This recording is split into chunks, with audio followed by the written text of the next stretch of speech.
Hey everyone! Welcome back to part 2 of Joseph's story. I will link part 1 to this story for you to watch. Joseph was the 11th son of Jacob, and guess what? Joseph was his dad's favorite. Jacob loved him so much that he gave him a super special coat, a colorful coat like a rainbow.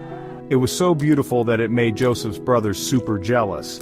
So the brothers sneakily sold Joseph to some traders going to Egypt and lied to their father about it.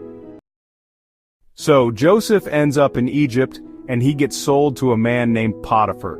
Potiphar was an important official in Pharaoh's army. He noticed that Joseph worked hard and was super good at everything he did. Joseph was so good at his job that Potiphar made him in charge of his whole house. Imagine that Joseph, a servant, became the boss of everything in Potiphar's house. Potiphar saw that everything Joseph did turned out great because Joseph trusted in God, and God was with Joseph. Everything he touched became successful. Joseph trusted God, worked hard, and stayed positive even though he was far away from home. But not everything was perfect for Joseph. Potiphar's wife noticed how handsome Joseph was, and one day she asked him to do something wrong.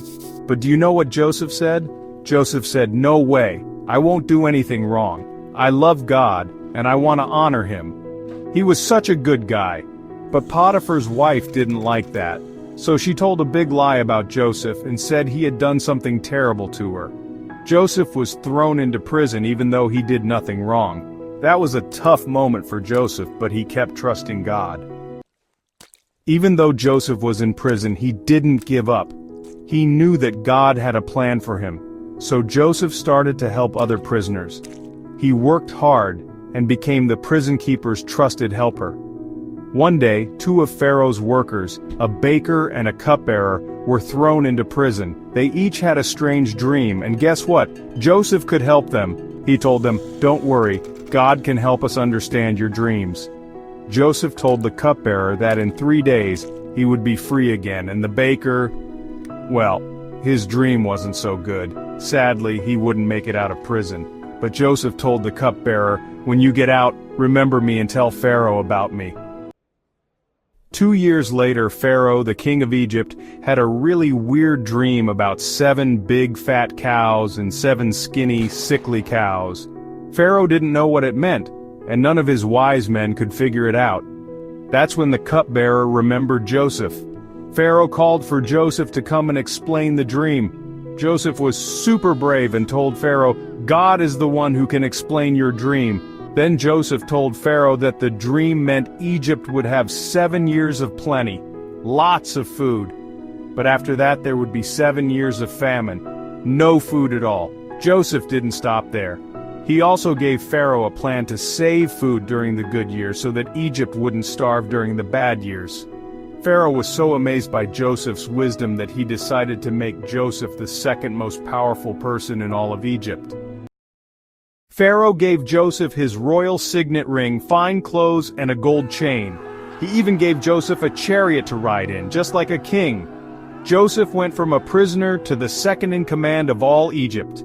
Joseph couldn't believe it. From being sold as a slave and thrown into prison, he was now a powerful ruler in Egypt. God had big plans for him all along. 7 good years passed, and soon, a famine spread across the land. Joseph's brothers back home in Canaan needed food, so they traveled to Egypt to buy grain. But guess what? They didn't recognize Joseph, but Joseph recognized them. Just like he had dreamed as a kid, his brothers bowed down to him. Can you believe it? Joseph decided to test his brothers to see if they had changed. After some time, he finally revealed his true identity. "It's me, Joseph, the brother you sold to Egypt."